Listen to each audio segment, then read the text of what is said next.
ஆன்மீக அன்பர்கள் அனைவருக்கும் தெய்வீக எண்ணங்கள் யூடியூப் சேனலின் சார்பாக அன்பான வணக்கங்கள். இன்னைக்கு நம்ம தெய்வீக எண்ணங்கள்ல பார்க்கக்கூடிய மிகவும் ஒரு முக்கியமான பதிவு, ஆடி பூரம் 2026 எப்பொழுது வருகின்றது, இந்த நாள்ல அம்மனுக்கு என்னென்ன விஷயங்கள் செய்ய வேண்டும், இந்த பதிவுல தெளிவாக விரிவாக பார்க்க போறோம். பதிவை தொடர்ந்து கடைசி வரைக்கும் பார்த்து பயன்பெறுங்கள்.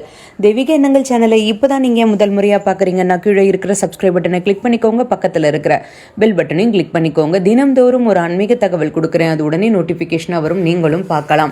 ஆடிப்பூரம் அப்படின்றது ஆண்டாளின் அவதார நாள் அப்படின்றது எல்லோருக்கும் தெரியும். மார்கழி மாதத்துல ஆண்டாளை விசேஷமாக பூஜை செய்து திருப்பாவைகள் பாடி வழிபாடு பண்ணுவோம். ஆனா இந்த ஆடி மாதத்துல வரக்கூடிய இந்த பூர நட்சத்திர நாள்ல ஆண்டாள் அவதரித்தாள் அப்படின்றது தான் ஐதீகம். ஆனா அது மட்டும் இல்லாம ஆடிப்பூரம் கொண்டாடுவதற்கு பல காரணங்கள் இருக்கு. ஆடிப்பூரம் அன்னைக்கு அம்மனுக்கு கண்ணாடி வளையல் படைத்து வழிபாடும் செய்வாங்க. வளகாப்பு நடத்துறது அப்படின்றது ஆன்மீக சம்பந்தமாக பல முக்கியமான விஷயங்களை இந்த நாள்ல செய்வாங்க. இந்த ஆண்டு ஆடிப்பூரம் எந்த நாள்ல வருது, இந்த நாளுக்கு என்ன சிறப்பு அப்படின்றதையும் பார்க்கலாம். ஆடி மாதத்துல வரக்கூடிய நிறைய நாட்கள் விசேஷமான நாட்கள் தாங்க. ஆடி செவ்வாய்க்கிழமை, ஆடி வெள்ளிக்கிழமை, ஆடி கிருத்திகை, ஆடி பௌர்ணமி, ஆடி பெருக்கு, இந்த மாதிரி ஆடி மாதம் அப்படின்றது இறை வழிபாட்டுக்கென்று ஒதுக்கப்பட்ட மாதம். இந்த நாளில் நம்ம வழிபாடு செய்தால் பலன்கள் அதிகமாக கிடைக்கும். அதுலேயும் சில குறிப்பிட்ட தினங்களில், அதாவது இந்த ஆடி செவ்வாய், ஆடி வெள்ளி, ஆடி பூரம் நாட்களில், ஆடி மாதத்தில் வரக்கூடிய பூரம் நட்சத்திரம் தினத்தை ஆடி பூரம்னு கொண்டாடுறோம். ஆடி பூரம் அன்னைக்கு எல்லா அம்மன் கோவில்கள்லையும் பார்த்திங்கன்னா வளையல்கள் அம்மனுக்கு சாத்தியிருப்பாங்க. காணிக்கையாக வாங்கி கொடுக்கலாம். நம்ம இது வழக்கம் இருந்துக்கிட்டே இருக்கு. இந்த நாளில் அம்பாளுக்கு நிறைய வண்ணங்களில் வளையல் வாங்கி கொடுத்து, அப்படி நீங்கள் வாங்கி கொடுத்தீங்கன்னா அந்த வளையலால் அலங்காரம் செய்வாங்க. சில ஆலயங்களில் பார்த்திங்கன்னா ஆடி பூரம் அன்னைக்கு அம்மனுக்கு வளகாப்பு நடத்துகின்ற வழக்கமும் இருக்குது. இந்த நாளில் அம்மனுக்கு சாத்தப்படுகின்ற வளையல்களை பக்தர்களுக்கு பிரசாதமாக கொடுப்பாங்க. இந்த ஆடி பூரம்னா என்ன, இந்த நாளில் அம்மனுக்கு எதற்காக கண்ணாடி வளையல் வாங்கி கொடுக்குறோம் அப்படின்றத இப்போ நான் உங்களுக்கு சொல்கிறேன். ஆடி பூரம்னா என்ன அப்படின்றத பார்த்துடலாம். ஆடிப்பூரம் முக்கியமான திருவிழா அப்படின்னே சொல்லலாங்க. 2 காரணம் இருக்கு. முதல் காரணம், 12 ஆழ்வார்களில் ஒரே ஒரு பெண்ணான ஆண்டாள் நாச்சியார் ஸ்ரீவில்லிபுத்தூரில் அவதரித்த நாள் இந்த ஆடிப்பூரம். பெரியாழ்வாருக்கு துளசி மாடத்திற்கு அருகில் மகளாக திருமகளே அவதாரம் எடுத்தாள் அப்படின்னு சொல்லலாங்க. இவர் மகாலட்சுமியின் அம்சம்னு சொல்லலாம், பூதேவியின் வடிவம்னு சொல்லலாம். 2வது காரணம், பக்தர்கள் அழைப்பதற்கு முன்பாகவே அம்பிகை பூமிக்கு வந்து பக்தர்களை ஆசீர்வாதம் பண்ணிட்டா. அவர்களுடைய குறைகளையும் போக்கும் விதமாக அற்புதமான நாளாகவும் இந்த நாள் இருக்கு. அப்படின்றதுனால தான் இது குறைகளை போக்கிடும் அற்புதமான ஒரு நாள் ஆடி பூரம் அப்படின்னு சொல்லலாம். அதனால தான் ஆடி பூரம் ரொம்ப ரொம்ப விசேஷமாக பெருமாள் கோவில்களில் ஆண்டாளின் அவதார ஜெயந்தி தினமாக கொண்டாடுறோம். அம்மன் கோவில்களில் வளையல் படைத்து வழிபாடும் செய்கிறோம். சரி, ஏன் சிறப்பு இந்த ஆடிப்பூரம் அப்படின்னு பார்த்துடலாம்.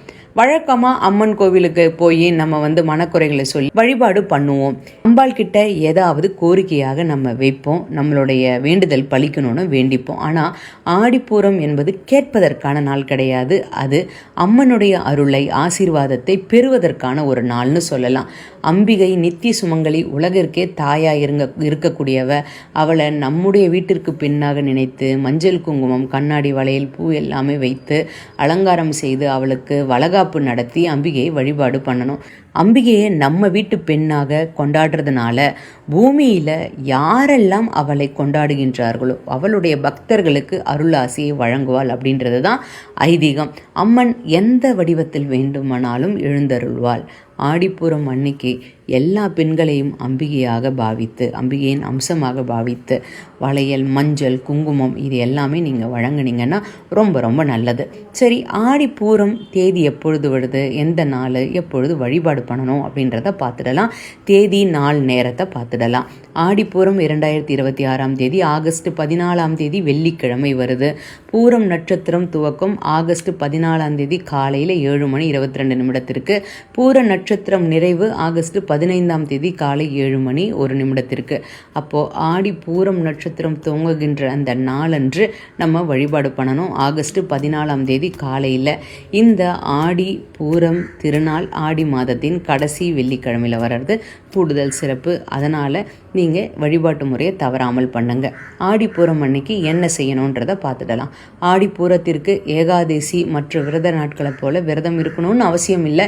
இருந்தாலும் ஆடி கடைசி வெள்ளிக்கிழமை அப்படின்றதுனால விரதம் இருந்து அம்பிகையை மனதார வழிபாடு பண்ணலாம். அம்மனுக்கு தாலிச்சரடு, மஞ்சள், குங்குமம், பூ, வளையல், வெற்றிலை பாக்கு இந்த மாதிரியான மங்கள பொருட்களை படைத்து வழிபாடு பண்ணுங்க. முடிந்தவர்கள் புடவை, அதற்கப்புறமா ரவிக்கை துணியும் எடுத்து கொடுக்கலாம். வீட்டிற்கு சுமங்கலி பெண்களை அழைத்து சுமங்கலி பூஜை நடத்தலாம். அம்மனுக்கு படைத்த மங்கள பொருட்களை யாராவது ஒரு சுமங்கலி பெண்ணிற்கு தானமாக கொடுக்கலாம். அம்மன் கோவில்களுக்கு கண்ணாடி வளையல் வாங்கி கொடுத்து நெய் தீபம் ஏற்றி வழிபாடு பண்ணலாம். இப்படி ஆடிப்பூரம் வழிபாட்டை தவறாமல் அனைவரும் செய்யுங்க. ரொம்ப ரொம்ப சக்தி வாய்ந்த வழிபாடு. அம்பாள் கேட்டதை கேட்டபடி கொடுப்பாள், உங்களுக்கு நல்ல ஆசிகளை வழங்குவாள் அப்படின்றதுல எந்த சந்தேகமும் கிடையாது. அதனால் இந்த ஒரு பொருளை தவறாமல் ஆடிப்பூரம் திருநாள் தினத்தன்று வாங்கினீங்கன்னா ரொம்ப ரொம்ப நல்லது. அது அந்த வளையல் தாங்க. வளையல் வாங்கி அம்பாள் கோவிலுக்கு கொடுங்க. வாழ்க வளமுடன்.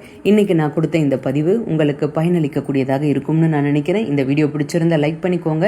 உங்களுடைய நண்பர்களுக்கும் உறவினர்களுக்கும் ஷேர் பண்ணுங்க. அவர்களும் இதன் மூலமாக பயன்பெறட்டும். தெய்வீக எண்ணங்களில் இதே மாதிரி நிறைய ஆன்மீக தகவல்கள்லாம் இருக்குது, தவறாமல் பாருங்கள். இன்னும் நீங்கள் தெய்வீக எண்ணங்கள் சேனலை சப்ஸ்கிரைப் பண்ணாமல் இருக்கீங்கன்னா கீழே சப்ஸ்கிரைப் பட்டன் இருக்குது, சப்ஸ்கிரைப் பண்ணிக்கோங்க. பக்கத்திலே பெல் பட்டன் இருக்குது. தினமும் நான் கொடுக்கக்கூடிய ஆன்மீக தகவல் உடனே நோட்டிஃபிகேஷன் வரும், நீங்களும் பார்க்கலாம்.